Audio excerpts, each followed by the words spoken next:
Et salut tout le monde! Salut! Canito et Tosh pour Scanna Fishing en cette période de pré-ouverture de la truite, première ouverture de la saison 2024, c'est toujours le même sentiment. On est comme ça. On est comme ça. On est comme ça, on n'en peut plus. C'est assez incroyable ce sentiment, en fait, on a toujours envie d'y aller quoi. Ah oui, ça c'est sûr que là on est plus motivé que jamais, comme d'habitude en fait, comme toutes les ouvertures, donc surtout qu'on a pas mal de choses à vous faire voir, on a pas mal de nouveaux matos et tout, on est bien équipé cette année. C'est ça. On va vraiment attaquer la truite dans de très bonnes conditions. Conditions, on va en parler déjà, hein, en termes de niveau, on n'est pas si mal que ça. Après il faudra de l'eau quand même au bout d'un moment, parce que pour cet été ça risque d'être un peu juste.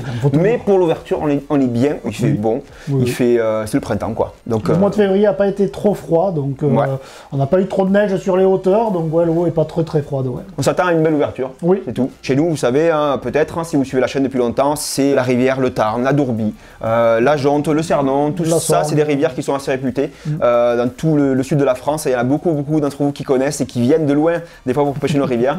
Donc voilà, on va pas aller très loin, on va faire l'ouverture chez nous. Hein, c'est pour ceux qui se demandent, c'est souvent une question que vous nous posez. Quelle rivière? Ça dépendra un peu des niveaux de dernière minute. Oui, c'est ça. Ça va être vraiment ajusté au dernier moment, vraiment au tout dernier. Niveau matos, on en est où? Alors donc on va vous parler du matos qu'on va utiliser cette année, sachant que, petite nouveauté cette année, on ne va pas pêcher colleur. D'habitude on fait les ouvertures vraiment l'heure avec une ou deux vidéos où on fait d'autres techniques. Notamment l'an dernier dans les Pyrénées, il y avait 2 vidéos d'ouverture où tu n'étais pas là. Voilà. Je sais pas ce que tu faisais d'ailleurs. Je sais pas, je devais être ici à fabriquer des leurres. Peut-être, voilà. Moi j'étais avec Damien et Olivier qui sont guides là-bas, des amis, et on pêchait donc en nymphe. C'est une technique que j'apprécie filmer et puis essayer depuis ces dernières années.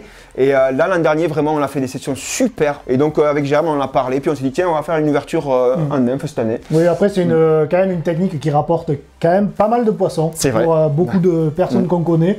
Donc pourquoi pas essayer, c'est vraiment l'occasion, cette ouverture là, de pouvoir essayer une nouvelle technique. Alors bien sûr on pêchera au leurre hein, à côté, on fera une ou deux vidéos sur la pêche au leurre.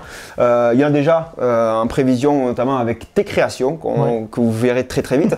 Donc nymphe, alors pas n'importe quel style de nymphe, on va quand même pêcher avec des cannes à mouches, donc des cannes avec des fouets, avec des moulinets mouches. On va pêcher avec une canne assez longue de 10 pieds 6. C'est une canne de la marque Graze. C'est une canne en 4 brins, donc 10 pieds 6 qui est assez longue. Ça peut aller jusqu'à 11 pieds les cannes pour pêcher en nymphe. Hein. Oui, sur les rivières qu'on pêche, c'est vrai qu'il faut quand même pouvoir atteindre certaines distances et pour aller faire pas mal de courant. Donc il vaut mieux une 10 pieds 6.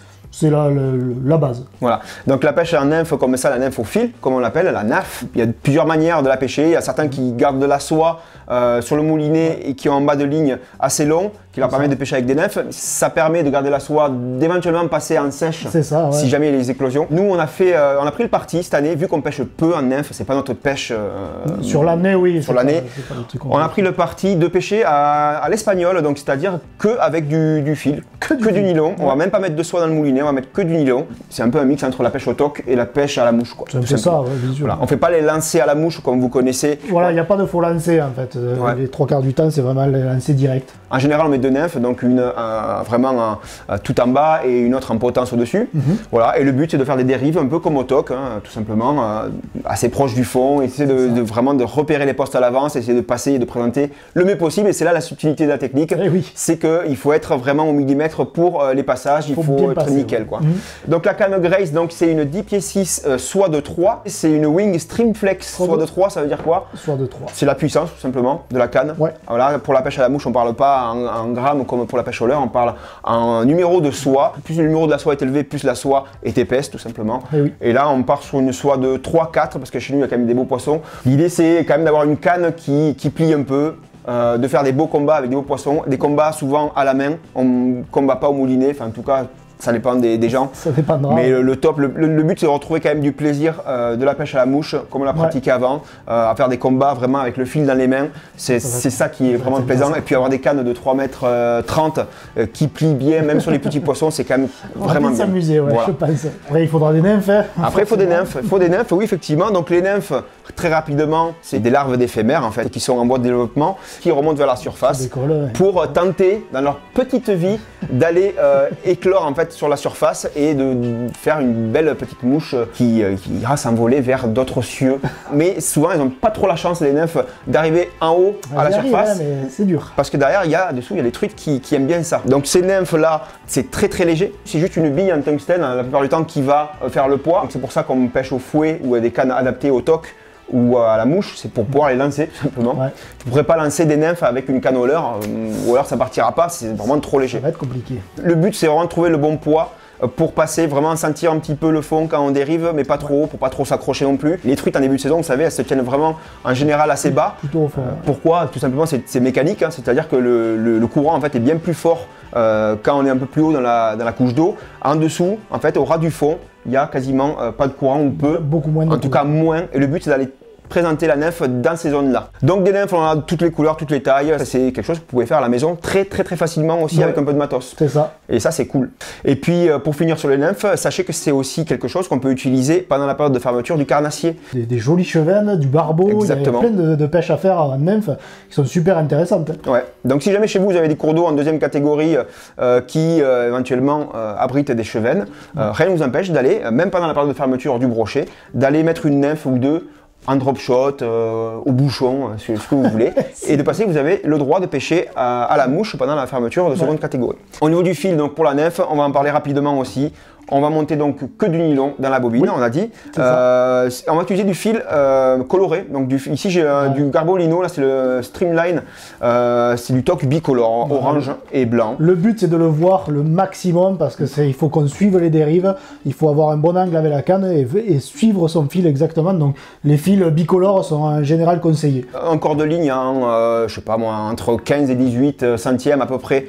Un nylon donc fluo 18, ou bicolore, ou 18 ouais. Et ensuite derrière on va mettre un bas de ligne là qu'on mettra un fluoro ou un nylon, certains le font en nylon mais ou un fluoro. On va passer un fluoro là. Voilà. Alors ça peut, si vous voulez pas vous prendre la tête, vous en mettez qu'une longueur en je sais pas de 14, 12, 10 centièmes, peut-être un peu léger 10 centièmes, mais au moins 14 je dirais. Pour commencer en début de saison, 14 en général ça passe quand même plutôt bien.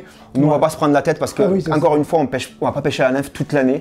Par contre si jamais c'est une technique que vous appréciez, que vous pêchez toute l'année, à ce moment-là vous pourrez monter des bas de ligne un peu plus évolués, un peu plus dégressifs pour soigner vos présentations encore plus. Nous, le but, c'est de faire quelques poissons. On n'est pas là pour faire de la compète. Donc, en bas de ligne, entre 1 et 3 mètres à peu près, selon la profondeur de l'eau, selon la clarté de l'eau aussi. Et puis basta, quoi. Ben ouais. Hein, ça prend du poisson, ça, c'est sûr. On va essayer. Voilà à peu près. Je crois qu'on est pas mal. La technique, on vous expliquera tout ça plus en détail quand on sera au bord de l'eau dans les jours qui arrivent. Ensuite, derrière, on va vous parler maintenant du côté leurre, bien entendu. Donc, on va parler de leurre et du matos pour la truite au leurre, mais aussi ça conviendra pour le petit carnassier. Oui. Là aussi, si vous n'avez pas de truite chez vous, ça pourra convenir pour de la pêche du chevenne, pour de la pêche de la perche. On va commencer avec déjà les cannes moulinées. Qu'on va utiliser. Pour ma part, je vais repartir un peu sur le combo que j'avais l'an dernier. C'est les cannes Eon de chez Abu Garcia et celle-là c'était la 2 10 grammes. Elle fait 2 mètres pile. Celle-là je l'aime bien pour les petites rivières, style moi la rivière que j'ai à côté de la maison, sous les arbres, il y a beaucoup de buissons, de choses comme ça. Et du coup elle passe très bien pour pêcher avec des petites cuillères. Les cannes Abu Garcia, elles, c'est les cannes qui sont robustes, mais alors à souhait. mais je crois qu'elles vivent un enfer avec moi notamment. Toi peut-être c'est plus précautionneux, mais avec moi c'est le bordel. J'ai cassé des cannes de partout. Celles-là, j'ai pas réussi à les casser encore. Ça va, les Eon, j'ai pas réussi à les casser.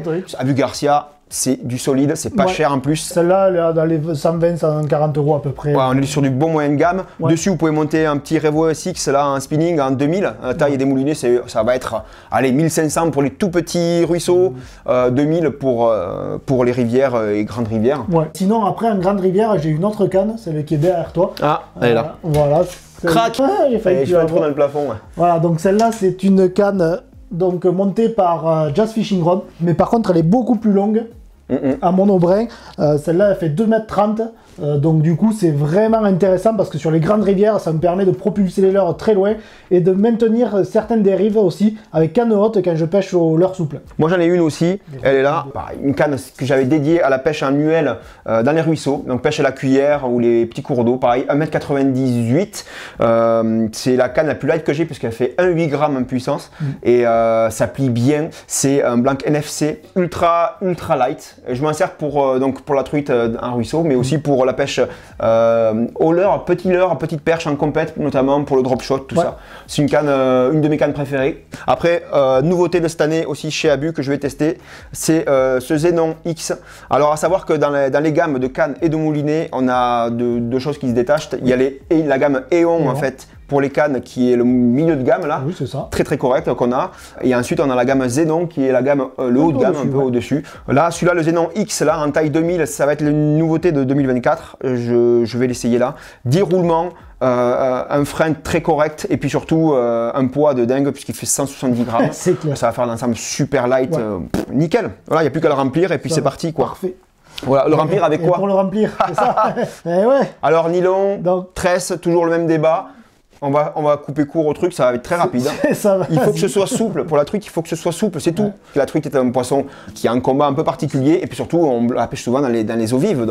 Donc il faut que ça absorbe. Voilà, il faut que ça absorbe. Et puis surtout, si vous pêchez sans ardillon, il vous faut de la souplesse pour absorber les coups de tête. Si vous avez une canne rigide, donc avec, on va dire, une action ultra rapide, donc qui sera fast ou fast, plus de la tresse, là, franchement, vous allez décrocher. C'est sûr. Ça va être un peu raide. Beaucoup décroché. Donc privilégiez une canne qui a une action, on va pas dire pas molle, mais quand même une action assez souple. Et puis si votre canne est assez raide, a une action très rapide, à ce moment-là, mettez du nylon sur votre moulinet, ça absorbera les coups de tête des truites tout simplement. Moi je préfère un peu la tresse dans le sens où on sent un peu plus l'action du leurre sous l'eau. Mais bon, en nylon ça marche aussi bien, franchement.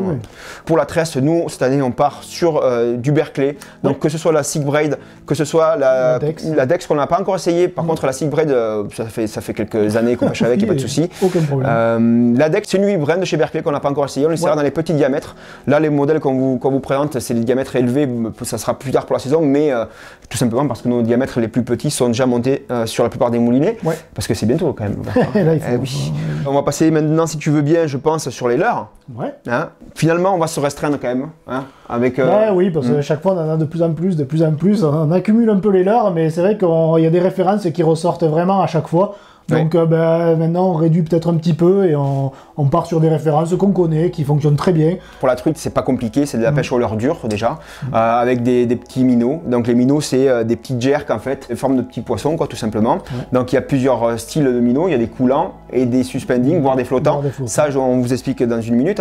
Et ensuite il y a la pêche au leurre souple qui fait des super résultats. Donc leurre souple, ça peut être des petits chats, des petits poissons, du finesse aussi, ça peut être des petits finesses. Et puis il y a un truc qui marche bien et on le savait pas. On a découvert ça il y a quelques temps à Béchemin avec Damien là, qui spécialise de la truite, Damien Toussaint qui guide dans les Pyrénées. Il a pêché lui pas mal à l'accro, à l'écrevisse. Voilà, comme le bass, sur les zones calmes, sur les poules.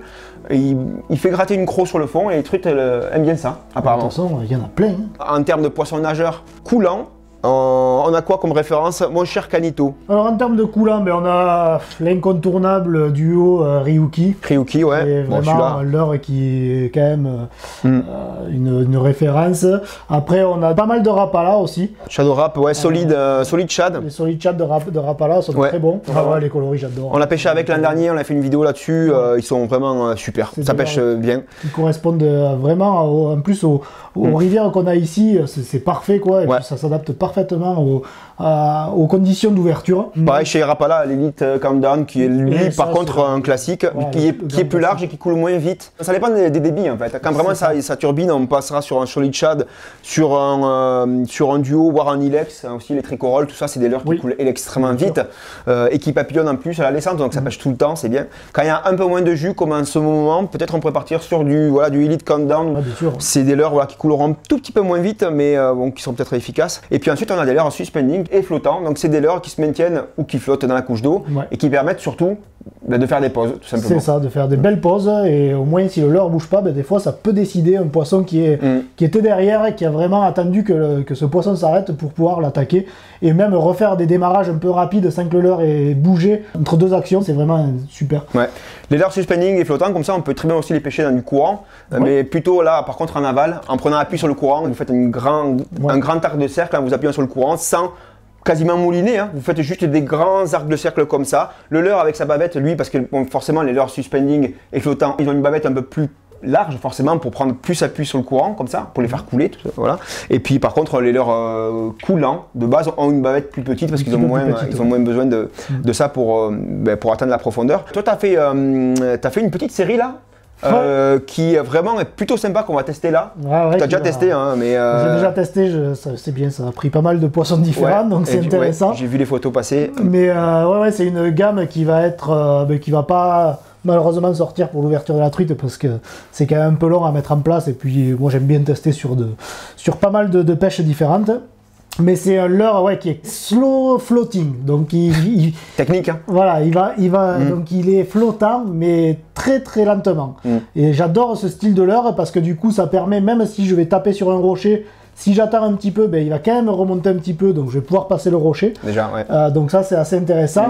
Et en même temps, il est presque suspending et du coup pour faire des pauses c'est vraiment fatal. Après c'est un leurre avec une grande bavette parce que moi il est destiné aussi à pêcher la perche, à pêcher d'autres poissons, pas que la truite, et donc c'est un leurre qui va descendre quand même à 2,50 m quasiment, donc c'est vraiment un leurre qui creuse un petit peu, très léger, 5 cm, pas très gros, mais par contre autant j'ai fait pas mal de leurres durs, mais celui-là j'en suis vraiment très content. C'est un leurre qui a vraiment les caractéristiques et les critères que je recherchais et qui le fait vraiment exactement comme ce que je voulais. Donc je suis vraiment très content de ce leurre. Ouais. Chez S Pro aussi, on a une gamme de leurres durs aussi, comme ça, des minots qui sont adaptés à tous les styles de pêche, notamment la pêche de la truite, voilà, avec des leurres suspending, coulants, etc. Ensuite, les leurres métalliques, bien entendu, pour la truite, très rapidement. Vous connaissez mon intérêt pour la cuillère ondulante, que j'utilise très souvent.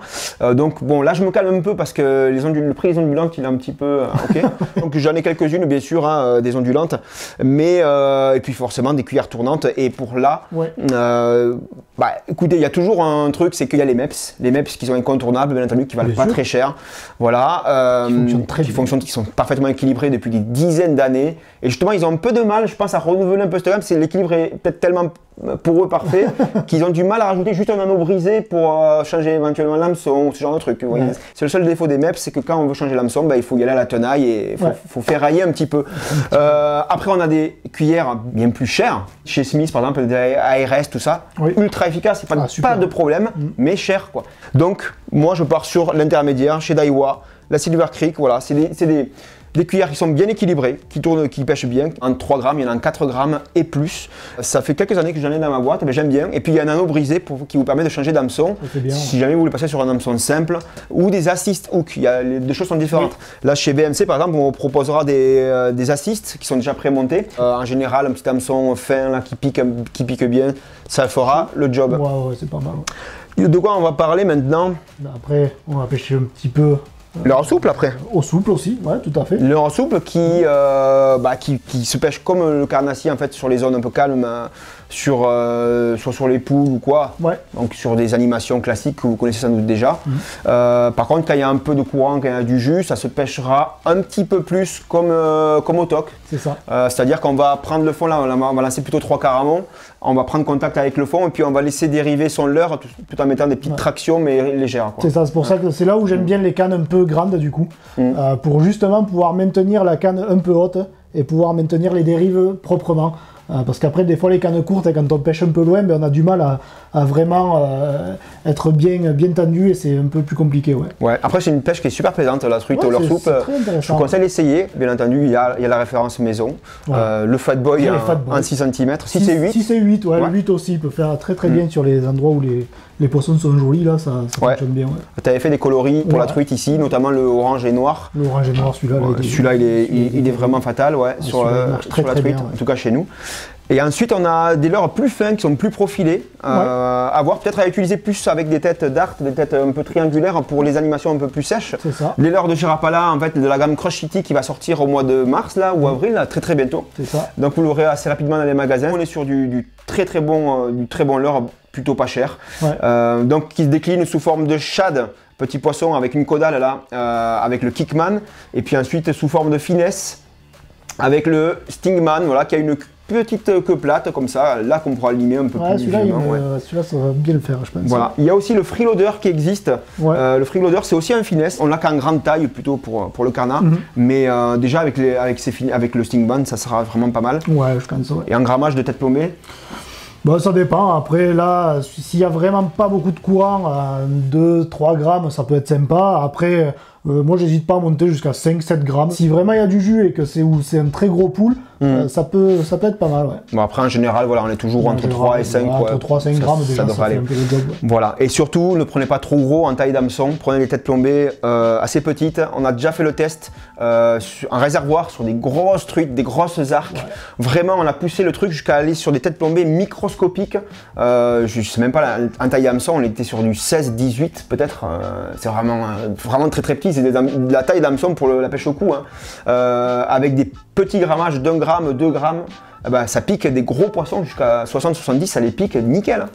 Après, il faut savoir que par exemple, quand on pêche à nymphe, on monte sur des hameçons 12, 14, 16.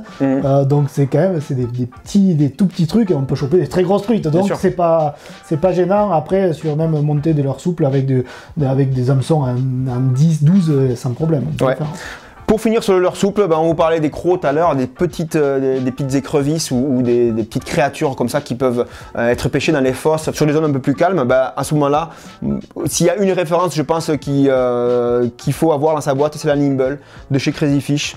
Très bon modèle. C'est un modèle que je rencontre tout le temps sur la route quand on va tourner. Il y a pas mal de pêcheurs très doués, faut dire, qui utilisent ce leurre. Ouais, et puis il y a plein de variations de taille, c'est super intéressant. Voilà, des coloris vraiment très adaptés, en plus très naturels. Donc la Nimble, bon, on va partir sur ça. Celle-là, ce qui est bien, c'est qu'on la trouve vraiment je crois que ça commence à 1 pouce 6. Ouais, il y a encore il y a c'est tout petit là, avec une petite TP là. C'est une autre façon de pêcher la truite qui peut être sympa et qui vous rapportera quelques barbeaux aussi, parce que le barbeau répond vachement à ce genre de leurre. Donc si jamais vous pêchez la truite comme ça, attendez-vous à faire quelques barbeaux aussi au passage, ce qui peut être vraiment ultra grisant. Chaque année, nous on en prend quelques-uns et c'est des poissons qui sont encore une fois exceptionnels, qu'on cherche pas assez à notre goût, comme le chevenne aussi. Donc voilà, si on en fait, pour nous ça vaut le coup. Dans quoi on range tout ça? Qu'est-ce qu'on a? On a déjà les boîtes. Déjà on a des boîtes. Voilà, on a un modèle de boîte qu'on voulait vous présenter, parce que là on a découvert une gamme de psychopathes. C'est Plano, c'est toute la gamme Edge. C'est des boîtes, regardez, elles sont en termes je pense que les mecs se sont mis autour d'une table, ils se sont dit ok les mecs, on fait les boîtes ultimes. Et là ils ont vraiment fait, alors on en a pour le carnat, on en a pour aussi pour la truite, ils ont pensé à tout. C'est des boîtes en fait, bon bien sûr qui sont étanches mais qui ont aussi... quand vous mettez des choses qui sont un peu humides, dedans, on a un compartiment anti-humidité en fait qui absorbe de l'humidité. On a un plastique là comme j'ai jamais vu en fait qui s'usera jamais, j'ai l'impression. On a une fermeture qui est vraiment étanche, vous pouvez la tomber dans l'eau, elle va flotter je pense, il n'y a pas de souci. C'est aimanté. Ils ont même prévu le petit Velleda pour marquer au feutre, pour écrire dessus. Et si jamais vous voulez changer, hop, vous effacez et puis vous passez sur autre chose. Et bien sûr, c'est emboîtable. Fait, tout est pensé à fond. Ils vous les livrent même avec un petit, petit mousqueton là. Avec un petit mousqueton, pour les ranger. Ça existe dans toutes les tailles. Bref. C'est vraiment super. La gamme Plano, là, on me conseille d'aller voir. Vous pourrez voir celle que j'ai pour le crank. C'est une perle, quoi. C'est des gammes qui permettent de pas accrocher les hameçons. Ça, on le verra pour le carnation. Vraiment, alors nous on mettra nos nymphes là-dedans, nos leurres aussi, et ça sera très bien. Et ensuite, niveau bagagerie. Moi je suis parti sur un sac un peu bandoulière, parce que avec les GoPro, c'est jamais évident de pêcher avec quelque chose devant. C'est ce que j'allais dire. Sur le torse, puisqu'on a la GoPro, donc avoir vraiment la bagagerie, du moucheur sur le torse, c'est pas pratique pour moi. Donc je suis plutôt parti sur un petit truc, mais par contre assez simple. Voilà, une bandoulière. Et au moins comme ça reste quand même assez accessible, je peux le tourner et c'est beaucoup plus simple. Ok. Bon, pareil, moi je suis parti sur un sac Grace, là, de la même marque que la canne en fait. Tout simplement, moi ce qui me plaît bien là-dedans, c'est qu'on a en fait un compartiment ici qui s'ouvre, vous voyez, à plat, pour choisir les nymphes comme ça. Alors je les mettrai bien sûr pas devant parce que j'aurai la caméra, mais sur le côté ça marchera très bien. Très utile aussi pour les accessoires ici, de chaque côté, vous avez ici les enrouleurs. Vraiment du gros classique pour les pinces, pour tout ce que vous avez besoin. Voilà, sachant qu'il y a d'autres marques qui proposent aussi des super bagageries, notamment au niveau des chest packs, de tout ce que vous avez devant. Je crois que, je sais plus si c'est GMC qui a même, je crois qu'ils ont un pack avec les bobines intégrées où on peut sortir ses fils devant. Enfin, il y a beaucoup de choses en bagagerie qui sont vraiment sympas. Et pour finir, les petites Pola. Les lunettes, bien sûr. En tant que pêcheur de truite, je pense que c'est obligatoire d'en avoir. Il vaut mieux en tout mais cas. bon, c'est pas forcément avoir des paires très chères. Hein. Ça commence à partir de 20-30 euros, des verres polarisants. Alors, c'est pas souvent les verres polarisants en soi, c'est souvent des films qui mettent, mais qui font l'affaire. Le but, c'est quand même d'éliminer le reflet à la surface de l'eau, c'est tout. Le principe. Voilà. Nous, cette année, on va essayer. Alors, on a essayé Ah oui, les lunettes, chaque année. Chaque année, on change. Cette année, on va essayer, pareil, toujours chez Abu. C'est la première fois qu'on les teste. Il y a plusieurs modèles différents. Moi, j'ai pris un modèle un peu plus carré. Alors, c'est au niveau de la couleur qu'on voulait vous dire, surtout au niveau plus que de la référence. Au niveau des couleurs, moi, j'ai pris un espèce de marron brun qui, pour moi, en début de saison, est vraiment idéal parce que ça éclaire un petit peu, mais juste ce qu'il faut. Plutôt que d'avoir du jaune pétard qui vraiment va beaucoup éclairer. Le jaune, si un jour vous avez du soleil, ça va faire vraiment un peu trop de lumière. Donc pour moi, le marron, c'est un bon compromis. Voilà. Si jamais il fait gris, ça éclaire un peu, mais ce qu'il faut. Et si jamais il y a du soleil, ça teinte un petit peu, juste ce qu'il faut. Donc voilà, on a fait le tour. Voilà, vous savez comment on va pêcher. Maintenant, vous savez tout. Première sortie, ça va être un nymphe. Derrière, on ira avec au leurre aussi. Vous êtes nombreux à aimer la pêche de la truite. Donc on va vous en faire profiter parce que voilà. Nous aussi, on aime ça. Ouais, puis on a la chance d'avoir des super endroits aussi chez nous. Et on aime bien vous les montrer. Donc voilà. On voulait vous parler aussi de notre nouveau partenaire magasin donc, que vous connaissez parce que maintenant on vous en a parlé déjà depuis quelques temps là. C'est Naturabuy. Naturabuy, c'est une place de marché française, je tiens à le souligner, voilà, qui devient assez énorme au niveau de la pêche, qui était déjà très connu dans le monde de la chasse et tout ce qui est activité outdoor. Et puis pour remercier les pêcheurs qui leur feront confiance, vous pouvez y aller parce que franchement on a découvert là un site qui est ultra pro, ultra clean en termes d'envoi, en termes de remboursement, en termes de SAV, c'est vraiment du grand art. C'est une place de marché, donc vous pouvez vendre votre propre matériel, tout ça, et vous pouvez acheter neuf, il y a des références de partout, vraiment c'est énorme. Et dans tous les cas, vous n'avez pas de commission cette année. Tout ce que vous allez vendre, il n'y aura aucune commission. Et ça, jusqu'à la fin de l'année 2024. Sur tout le rayon pêche. Donc si vous avez du matos à vendre, du matos à acheter, d'occasion, neuf, ce que vous voulez, profitez-en. Voilà, c'est vraiment une bonne OP là qu'ils font. On vous relaiera aussi toutes les promos, tous les bons plans qu'ils vont faire tout au long de l'année parce qu'il y a vraiment des opérations un peu flash là qui vont durer quelques jours, mais avec des trucs à moins 50, moins 70%. Des promos comme ça, c'est toujours cool et on vous en fait profiter dès qu'on peut. Tout le lien de tout ça, tout le matos, tout ça, ça sera sous la vidéo. Le lien donc de Naturabuy, bien entendu aussi, si vous voulez aller voir tout ça de plus près. Nous, on vous dit à très vite, justement pour les ouvertures, pour des vidéos Carna. Qu'est-ce qui va arriver? Plein de trucs. Et puis très vite, on basculera sur des vidéos 100% brochées quand ça sera la période. On vous refera une vidéo matos sur le brochet, le Carna, ne vous inquiétez pas. Et puis on vous dit à très bientôt. Merci d'avoir suivi cette vidéo. C'était Canito et Tosh pour Scarna Fishing. À bientôt. Ciao. Ciao.